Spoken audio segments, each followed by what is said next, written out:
We're going to do things a little bit differently today. We're going to take a look back at two stories you might have missed this week, and then a look ahead at one that you should pay attention to.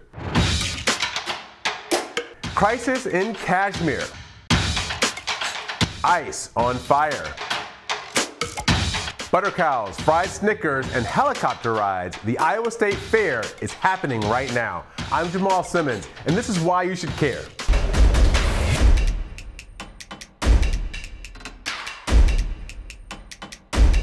There's trouble brewing in the Himalayan region of Kashmir, an area that both India and Pakistan claim to be their own. These nuclear-armed neighbors have had a long-running dispute over the geographically important region. The history is complicated here, and I encourage you to look it up. But here are the basics. Since 1947, this region of the subcontinent has been divided by an uneasy UN-brokered ceasefire, shared administration, and India's allowance for limited autonomy in the region it controls. That truce has been complicated by violence there that Indians say is stoked by Pakistan's support for separatist militants. Pakistan is concerned about governance for many reasons, including the majority Muslim population in Kashmir and their access to the water that flows through the region to Pakistan. Under Prime Minister Modi and the Hindu Nationalist Party, the government announced that it's revoking autonomy for the region to correct for what Prime Minister Modi calls a historic blunder.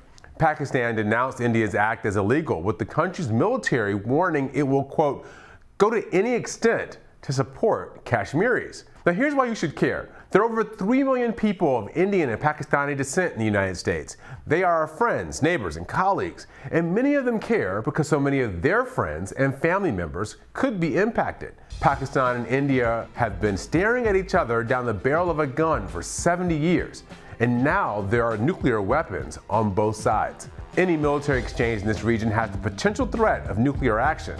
Once that starts, we're all in the soup. This is a story we should definitely be paying a little more attention to.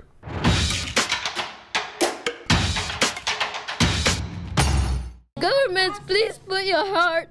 Let my parents be free with everybody else. That was one of the children abandoned after Immigration and Customs Enforcement raided food processing plants in Mississippi earlier this week. Nearly 700 suspected undocumented workers were taken into custody.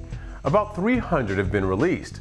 The rest are still being detained. So what will happen to children who are now without their parents? In a phone call with Hill TV, the Mississippi Department of Child Protection Services confirmed ICE has not involved the agency in their efforts. An MDCPS spokesperson said the department has been left, quote, in the dark, and they have not been able to verify the status of all the children left behind, or how, or even whether they are currently being cared for. The child protection rep also said more ICE raids could come as early as today. According to reports, family members, friends, and churches have stepped up to care for some of the children. So why should you care?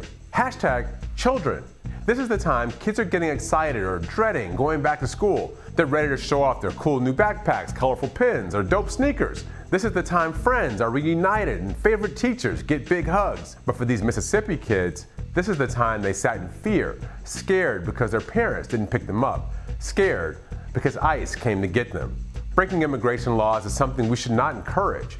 Breaking up families is also something we should not encourage either.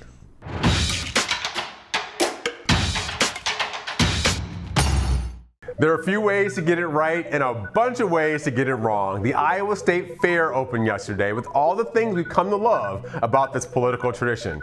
You got bologna on a stick, deep fried Twinkies, and bacon wrapped riblets. That's my personal favorite. Stakes are high for Senator Cory Booker and Tulsi Gabbard. They don't eat meat. And as Fox News pointed out, Iowa is the largest pork producing state in the country. Senator Amy Klobuchar wants to see if the famed butter cow is better than Princess Kay of the Milky Way from her home state fair in Minnesota. That's also carved out of the dairy product. Joe Biden and Montana Governor Steve Bullock were the first presidential candidates to speak from the soapbox, where reports say about 20 more Democrats will take their stage and make their pitch to Iowa voters.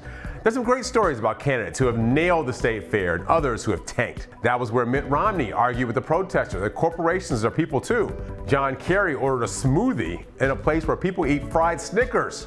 That wasn't that great. My old boss, Bob Graham, once sang to the crowd while his family was dressed in identical outfits.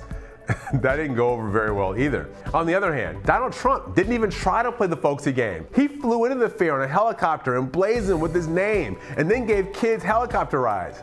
That was badass. The Iowa State Fair goes until August 18th. If you can get to Des Moines, check it out.